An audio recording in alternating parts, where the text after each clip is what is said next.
siguiente charla de esta sesión de mañana de la Escuela de Invierno va a cargo de Manuel Sánchez, que es doctorando, creo, ¿no? Estás a punto de Sí, defender sí. la tesis en la Universidad Nova de Lisboa.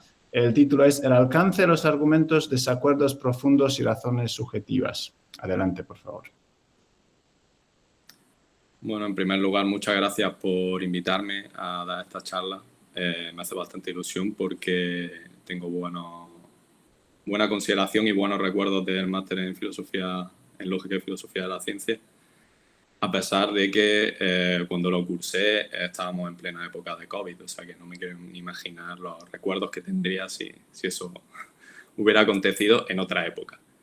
Y bueno, mi presentación, la verdad es que es básicamente una presentación de mi trabajo de investigación y de un paper en el que estoy trabajando ahora mismo, en la medida en la que termina mi tesis me deja. Y trata sobre desacuerdos profundos y bueno, es un paper y la presentación que voy a hacer es una presentación expositiva de un tipo de desacuerdo profundo, pero crítica, bastante crítica. Y bueno, en primer lugar, los desacuerdos profundos es un tipo de desacuerdo que en general se puede caracterizar como desacuerdos que son resistentes a ser resueltos mediante argumentación, pero no por una razón de la particular cabezonería de las partes involucradas en el desacuerdo, sino por una cuestión de el tipo de las diferencias, digamos, de creencias que tienen las partes en este desacuerdo. Esa sería, entiendo, la caracterización más general y teóricamente neutral de lo que es un desacuerdo profundo. Que la verdad es que la literatura es verdaderamente diversa en este aspecto y los usos que se hacen del término son diversos. Y bueno, yo en esta presentación voy a hablar en concreto de un tipo de desacuerdo profundo dentro de todo este dominio general, que son los desacuerdos epistémicos profundos. Y bueno, ahora voy a explicar exactamente en qué consisten, pero estoy especialmente interesado en estos desacuerdos porque dentro de los desacuerdos profundos en general es el tipo de desacuerdo respecto al cual se ha ofrecido un argumento explícito sobre por qué no se pueden resolver mediante argumentación. Es decir, por qué dos agentes racionales no podrían resolver este tipo de desacuerdos si lo tuvieran intercambiando argumentos. Y entonces básicamente lo que voy a hacer es presentar este desacuerdo, este tipo de desacuerdo, definirlo, que al final, bueno, es una posibilidad teórica en principio, y lo voy a considerar de esa manera, no voy a mantener que es algo que acontece en la realidad ni que sea común. Y bueno, voy a presentar el argumento que ofrece en concreto Michael Lynch, que es quien introduce este tipo de desacuerdo en la literatura, y voy a criticarlo, voy a mostrar que este argumento pues, es bastante débil y que deberíamos de descartarlo y por lo tanto pues, tener una posición escéptica sobre la irresolubilidad racional de este tipo de desacuerdos. Entonces, este tipo de desacuerdo tiene un ejemplo paradigmático. Yo creo que no ha habido, o sea, no hay otros ejemplos, así casos, que se hayan presentado como ejemplificando este tipo de desacuerdo, aparte de este. Es el caso de Tierra Joven. Voy a leerlo el supuesto. Caín y Abel tienen un desacuerdo sobre la edad de la Tierra. Abel dice que la Tierra tiene alrededor de 7.000 años porque lo dice el libro sagrado. Caín le responde que eso es falso, dado que la Tierra tiene miles de millones de años, porque esta es la mejor explicación del registro fósil e histórico. Abel concede que investigar los hechos del pasado buscando la mejor explicación del registro fósil e histórico funciona en ocasiones, pero que el libro sagrado es superior a cualquier evidencia. Entonces, los desacuerdos epistémicos profundos, del que este es un ejemplo, se conciben como desacuerdos en principios epistémicos fundamentales. los principios, bueno, en este caso, los principios epistémicos que están en conflicto, en este desacuerdo, es el principio de ciencia y el principio libro.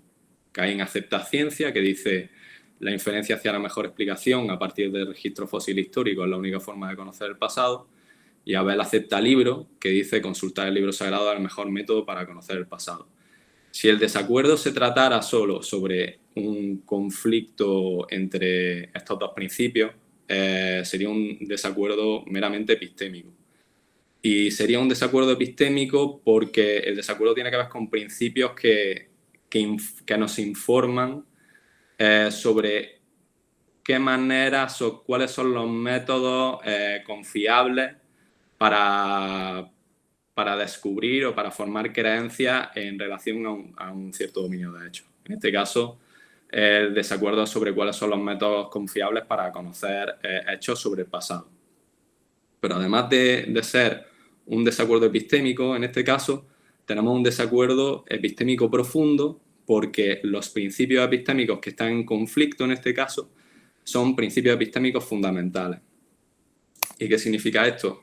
Pues un principio epistémico fundamental para un agente, porque es una noción relativa a la gente, es un principio tal que la justificación que tiene la gente para aceptar ese principio presupone la validez del principio mismo.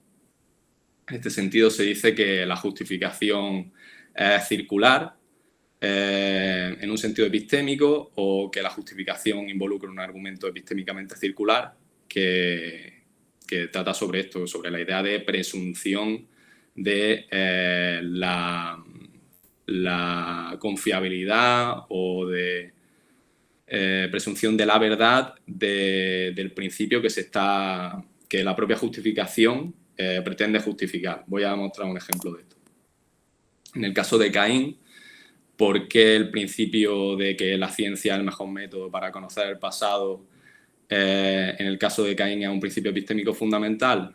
Porque Caín justificaría por qué este principio es verdadero utilizando el siguiente argumento. Usar la inferencia a la mejor explicación desde el registro fósil histórico es el único método para conocer el pasado, porque siempre que lo hemos aplicado ha dado lugar a teorías verdaderas. Entonces, la justificación que Caín tendría para justificar que estas teorías que ha dado lugar en la aplicación del método son verdaderas es que son la mejor explicación de la evidencia fósil e histórica. Entonces, dentro de esta cadena justificativa de este principio que tiene Caín, hay un momento en el que, de nuevo, se vuelve a afirmar que una teoría sobre el pasado es verdadera porque sigue el método de buscar la mejor explicación a partir del registro fósil histórico. Entonces, dentro de la justificación se vuelve a asumir el principio de la justificación que pretende justificar ese mismo principio. Entonces, eso lo hace circular. En el caso de Abel ocurriría lo mismo. Abel diría que consultar el libro sagrado es el mejor método para conocer el pasado, porque Dios escribió el libro y asumimos pues, que todo lo que crea Dios o escribe de Dios es verdadero. Y la justificación que Abel tendría para pensar que Dios lo escribió es que el propio libro sagrado dice que Dios lo escribió. Entonces, de nuevo, la justificación que tiene Abel para creer en que consultar el libro sagrado es el mejor método para conocer el pasado hace referencia de nuevo o asume la validez de este método de consultar el libro sagrado para conocer el pasado. Entonces ya tenemos, digamos, esta sería la explicación de lo que es un desacuerdo epistémico profundo. Hemos visto la justificación, o sea, por qué en el caso de Caín y Abel, de Tierra Joven, porque es un desacuerdo epistémico profundo, y ahora va el argumento que presenta Lynch y que ha sido replicado por otros de por qué este tipo de desacuerdos no pueden ser resueltos mediante argumentación. Y el argumento es relativamente simple.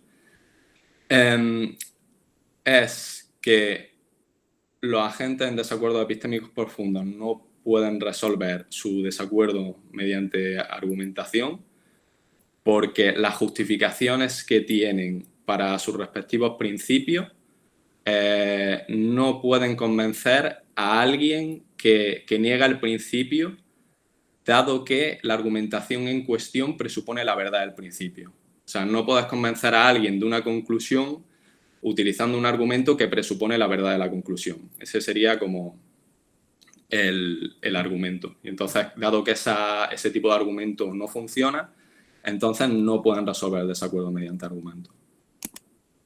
El problema de este argumento, entiendo, es que tiene una premisa implícita. O sea, para que sea verdaderamente, o sea, para que constituya un argumento fuerte a favor de la irresolubilidad racional de este tipo de desacuerdos, habría que añadir la premisa implícita de que las únicas razones que las partes en estos desacuerdos pueden ofrecer para resolución son las propias justificaciones que ellos tienen a favor de aceptar su principio. Entonces, en ese caso, pues, en principio se seguiría, porque un desacuerdo para que sea racionalmente resoluble se tiene que resolver mediante la presentación de razones. Si las únicas razones que pueden presentar los agentes son las justificaciones circulares que tienen para sus principios y esas justificaciones circulares no pueden ofrecer razones, no pueden persuadir, entonces se sigue que estos desacuerdos pues, no se pueden resolver mediante el intercambio de razones, se seguiría. Mi crítica respecto a este argumento es que ambas premisas son falsas, pero en particular la que parece más problemática así de primera es la premisa que dice que en desacuerdo, o sea, la premisa implícita, que dice que en desacuerdos epistémicos profundos las partes no pueden encontrar otras razones para resolver su desacuerdo que las propias justificaciones circulares, que presentar las propias justificaciones circulares que ellos tienen para su respectivo principio. Y para mostrar eso, pues voy a presentar un argumento que Caín, que es el que defiende, digamos, la ciencia, podría presentar a Abel y que es un argumento que puede constituir una buena razón para Abel para, digamos, llegar a un acuerdo, o sea, para ser racionalmente persuadido de que la ciencia es el mejor método para conocer el pasado. El argumento del éxito predictivo. Entonces, el argumento que podría presentar Caín es el siguiente. Existen predicciones extremadamente precisas sobre la localización y tipo de fósiles. Si estas predicciones existen, las teorías científicas son verdaderas, las teorías científicas que han hecho estas predicciones. Pero si son verdaderas estas teorías científicas, entonces el método con el que se ha llegado a ellas para crearlas es el método más fiable. Y la conclusión sería que buscar la mejor explicación del registro fósil histórico es el único método para conocer el pasado. Entonces, esto en primer lugar, la existencia de este argumento ataca a la idea ataca la premisa de que no hay otros argumentos que se pueden presentar, excepto las justificaciones en este caso, que es la justificación que Caín tiene para aceptar su principio epistémico, porque este es el argumento. Y este argumento, además, puede ofrecer una razón fuerte para Abel a favor de la conclusión, porque realmente Abel puede creer en la primera premisa porque puede, digamos, después de la presentación de este argumento, puede conocer este hecho buscándolo por su cuenta, yo qué sé, mirando en internet si este artículo en concreto existe, informándose sobre las distintas predicciones súper precisas que se han hecho sobre localización y tipo de fósiles. Esto en principio, o sea, el supuesto no asume que Abel sea un teórico de la conspiración ni nada por el estilo. Entonces, esto podría creerlo racionalmente Abel. Y luego las otras dos premisas entiendo que las podría creer racionalmente Abel porque es una persona competente con la abducción, con este tipo de inferencias. Y la relación entre premisa y conclusión también es una relación que entiendo que es abductiva. Por lo tanto, puede ser un argumento que requiere de poco common ground entre las partes y que puede constituir una razón muy fuerte para Abel a favor del principio epistémico ciencia. Pero es que además esta razón, o sea, este argumento también parece mostrar que la idea de que las justificaciones circulares no pueden ofrecer una razón también es cuestionable, porque incluso aunque en este caso Caín creyera de alguna manera en estas premisas, la justificación de Caín, digamos, el amante de la ciencia, la justificación que él tuviera para creer alguna de estas premisas presupusiera el principio de que la inferencia es la mejor explicación desde la evidencia, es lo mejor para conocer el pasado. Estas no tienen por qué ser las razones por las que Abel crea en estas premisas, digamos, el que recibe el argumento. Por lo tanto, podemos separar, o sea, las razones que tiene Abel para creer en estas premisas pueden ser distintas que las que tenga Caín. Entonces, la existencia de este argumento también permite separar de alguna manera la idea de que la justificación, digamos, la cadena de justificación que una persona pueda tener para creer en las premisas de este argumento que justifica su principio sea una cadena que presupone el principio en sí, separa esto de la capacidad que tiene el argumento en concreto, este argumento, de ser racionalmente persuasivo para alguien que niegue la conclusión, o sea, para alguien que niegue el principio. Y en ese sentido creo que constituye un problema muy grande la existencia de este argumento para la capacidad del argumento de Lynch de demostrar que los desacuerdos epistémicos profundos son racionalmente irresolubles. Básicamente estas son las dos cosas que digo aquí. Y nada, eso sería todo eso. La conclusión, pues bueno, un poco repetir lo mismo que dado que existe este caso de argumento que falsa las dos premisas del argumento, tanto la explícita como la implícita del argumento de Lynch, en principio deberíamos de ser escépticos sobre la tesis de que los desacuerdos epistémicos profundos son racionalmente irresolubles. Que esto no quiere decir que adopte una posición especialmente optimista sobre la resolubilidad de los desacuerdos profundos, ni de los desacuerdos epistémicos profundos, pero claro, de ahí, o sea, de pensar que son difíciles de ser resueltos, digamos, racionalmente, a pensar que no se pueden resolver mediante argumentación, pues hay un trecho muy grande. Y nada, eso sería todo. Gracias.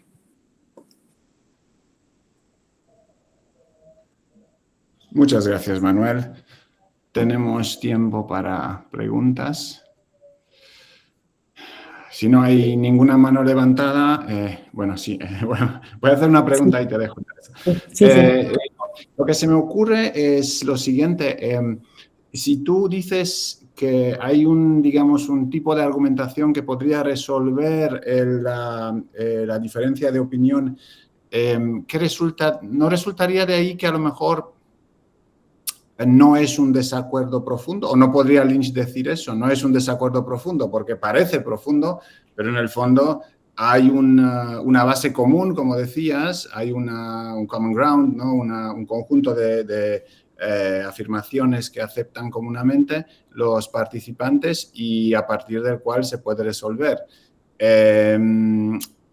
Y eso tiene que ver con una cosa que has dicho al principio. Decías que esto quizás no existen en realidad, estos desacuerdos tan profundos. Y entonces me parecía que, claro, es un caso conceptualmente posible de desacuerdo donde no hay nada en común entre los participantes para empezar una argumentación, ¿no? Porque si la solución es que sí hay un tipo de argumentación que puede resolver la diferencia, quizás los que hablan de desacuerdos profundos podrían decir que no es un desacuerdo profundo. No sé si eso tiene sentido. Sí, tiene sentido y es una pregunta que se me ha hecho otras veces cuando he presentado esto. O sea, como realmente la noción de desacuerdo profundo es bastante... Yo entiendo que no es muy clara, pues, puedes decir, no, eso no es un desacuerdo profundo porque hay common ground. Y bueno, y es como, sí, o sea, hay un sentido de desacuerdo profundo donde esto no es un desacuerdo profundo, pero porque básicamente se identifica desacuerdo profundo como desacuerdo que no se puede resolver mediante argumentación. entiendo, porque cuando no hay cuando se dice desacuerdo profundo, un desacuerdo donde no hay common ground, eso significa que es un desacuerdo donde no hay common ground para que se resuelva racionalmente mediante argumentación. Es una cuestión, yo entiendo que es de la definición. Pero en el caso de Lynch, y bueno, y de las personas que han estudiado, de otros autores, Mason, ¿cómo se llama? Capel, creo que se llama otro señor, y bueno, otras personas, ellos, en el caso de Lynch en concreto, presenta un argumento, o sea, presenta razones para probar por qué este tipo de desacuerdos son racionalmente irresolubles. Entonces, yo entiendo que esa respuesta no está disponible para él porque pretende mostrarlo como, o sea, es algo que pretende mostrar, no es algo que sea una cuestión, digamos, de definición en su concepción particular. Y claro, él no define los desacuerdos profundos como desacuerdos en los que falta common ground, los define como como aquellos donde se cumplen unas condiciones muy específicas y claro, y las condiciones son básicamente que haya un desacuerdo en principios epistémicos fundamentales. Entonces yo entiendo que en el caso de Lynch sí que sería un problema. De acuerdo, gracias. Teresita. Gracias, Manuel, por tu presentación. Me interesa mucho, ya sabes, por el tema que estoy investigando. Yo tengo dos preguntas. Una, bueno, más bien pregunta, me estaba imaginando lo que tú estabas presentando en términos de una práctica argumentativa real, en donde, digamos, estaba Abel y Caín interactuando y llegan a esto, ¿no? Digamos, como en este tipo de discusiones en las cuales hay polarización, y uno sostiene una evidencia y el otro otra, y no, parece que no pudiesen dialogar ya, ¿no? Entonces, por lo que mencionas, me pareció que, digamos, algo que podría establecer un punto común sería precisamente cuestionar la evidencia que están presentando.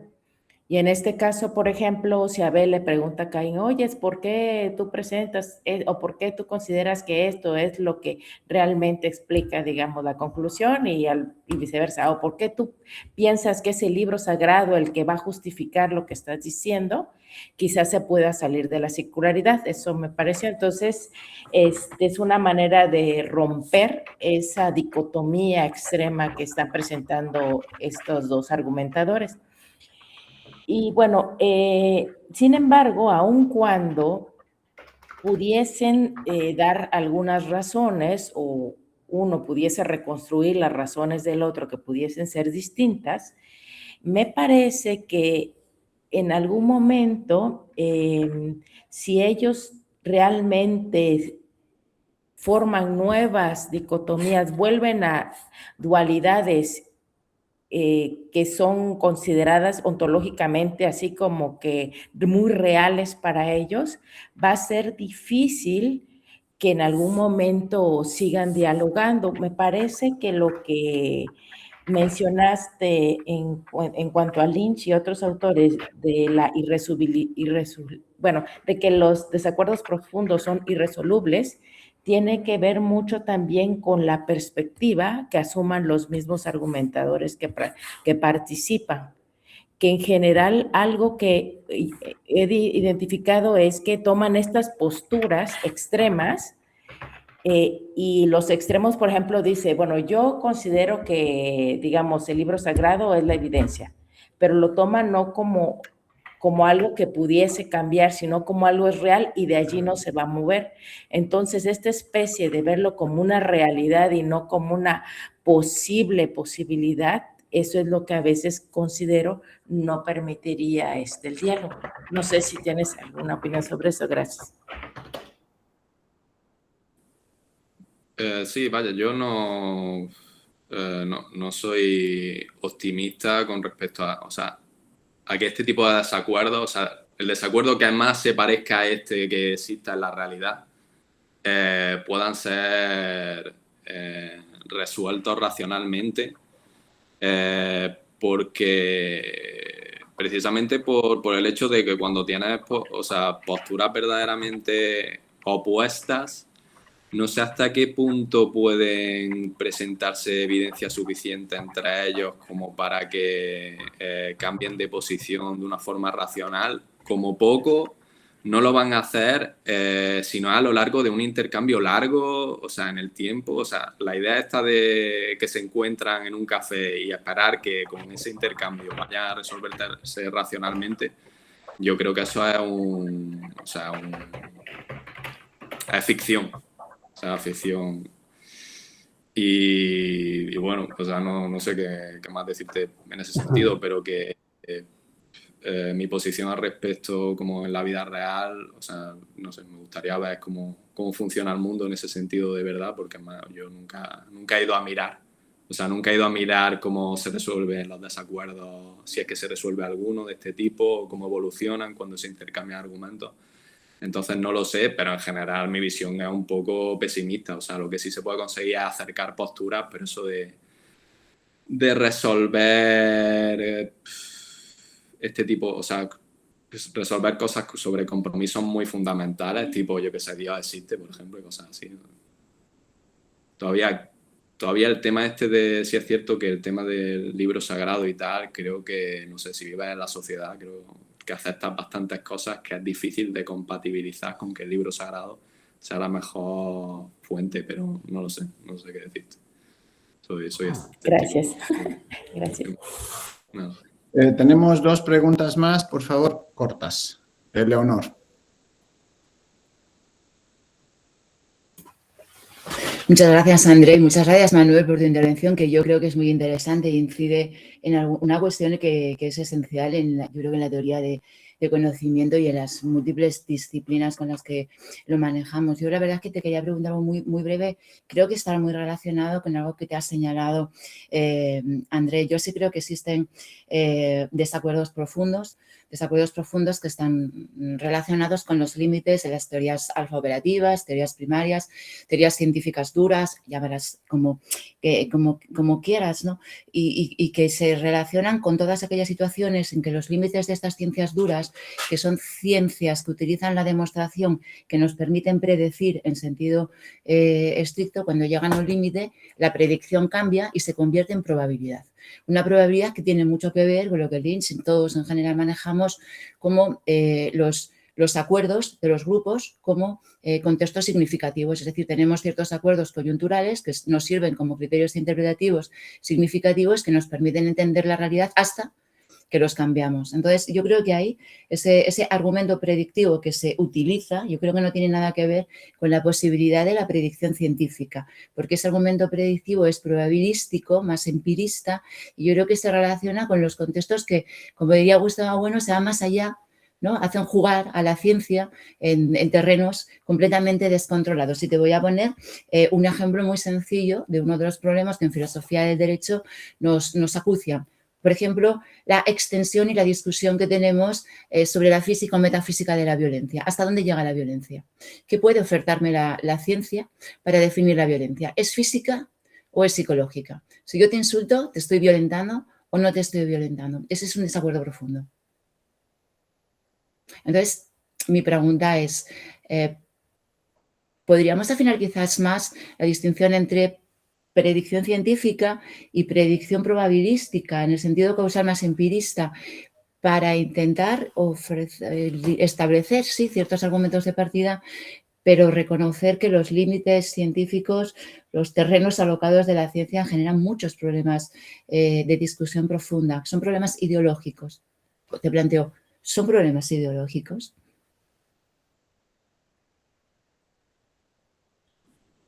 Gracias por la pregunta. A mí la verdad es que, o sea, el argumento este del éxito predictivo me parece como muy de sentido común. O sea, a no ser que asuma una teoría de la conspiración que te haga pensar que esas predicciones nunca han ocurrido, es que realmente sería un milagro que alguien haya creado una teoría que dice que es muy probable que encontremos un tipo de fósil en un sitio particular de la Tierra, que lo encontremos y que las cosas no hayan acontecido generalmente como esa teoría dice que han acontecido. sea, a mí me parece, o sea, yo no creo que haya ningún compromiso particular, o sea, no consigo ver ningún compromiso particular de mío de filosofía de la ciencia en pensar que ese argumento, o sea, es convincente, o sea, por mucho, o sea, la predicción que se ha hecho teórica, lógicamente no es una predicción infalible, o sea, podemos considerar, yo qué sé, posibilidades, o sea, podemos pensar que, yo qué sé, alguien podría pensar, no, es que el demonio está creando esa evidencia fósil para engañarnos, sí, si no digo que no, pero que para mucha gente, o sea, ese tipo de argumento, incluso para una persona muy ortodoxa, yo creo que lo incomodaría y sería algo que tendría que intentar explicar porque es un problema grande. Y no creo que eso tenga que ver con ninguna posición en concreto sobre qué es la predicción. O sea, creo que es compatible con cualquier visión sobre lo que es la filosofía de la ciencia y la predicción en general.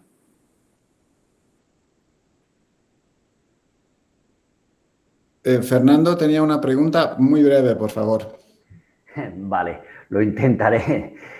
Bueno, primero de todo, felicitarte, Manuel, por tu intervención, que me ha parecido muy interesante, pero me vas a permitir que haga un comentario sobre tu argumentación. Tú te has apoyado en el concepto de argumento más fiable para justificar el cerrar el debate sobre quién gana, quién lo gana entre diferentes argumentadores. Pero esto, desde mi punto de vista, pierde de vista que fiable no es sinónimo de cierto y que en última instancia debemos siempre basarnos en hechos. De lo contrario, el debate puede seguir abierto.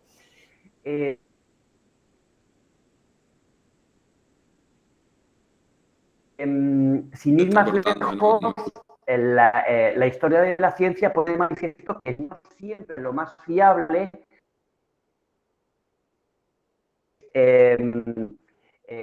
digamos que puede ocurrir que conocimientos que ahora mismo nos hacen ver como algo muy fiable, futuros conocimientos pongan de manifiesto las limitaciones de lo que consideramos fiable y de hecho pueden representar un nuevo paradigma que arroje luz sobre los límites de nuestros conocimientos. Entonces, con esto lo que te quiero decir es que desde mi punto de vista, un debate no puede estar cerrado del todo mientras no nos apoyemos en hechos, ¿vale? En el caso particular que has mencionado tú, creo que ahí sí que estaríamos hablando de hechos. De hecho, como físico, te puedo decir que ahí creo que sí que es un hecho que el argumento que has dado es válido. Sin embargo, por ejemplo, yo me pongo a pensar en un argumento parecido, en este caso, sobre la edad del universo, y aquí sí que podríamos tener el problema de que precisamente hace años conocí a alguien, un físico evangélico, que desarrolló una teoría alternativa a la relatividad general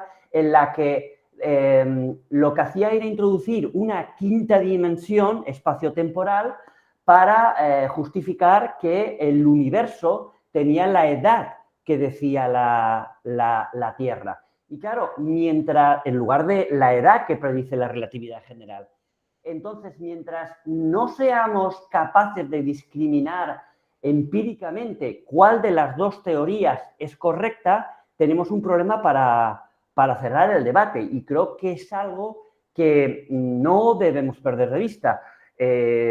Por ello, lo que me gustaría saber a la luz de esta argumentación mía es si compartes este punto de vista mío de que cuando no nos podemos basar en última instancia en hechos, que no es el caso del ejemplo que has puesto, entonces siempre va a existir un debate abierto que no podemos cerrar a pesar de que es cierto que una postura es más fiable que la otra.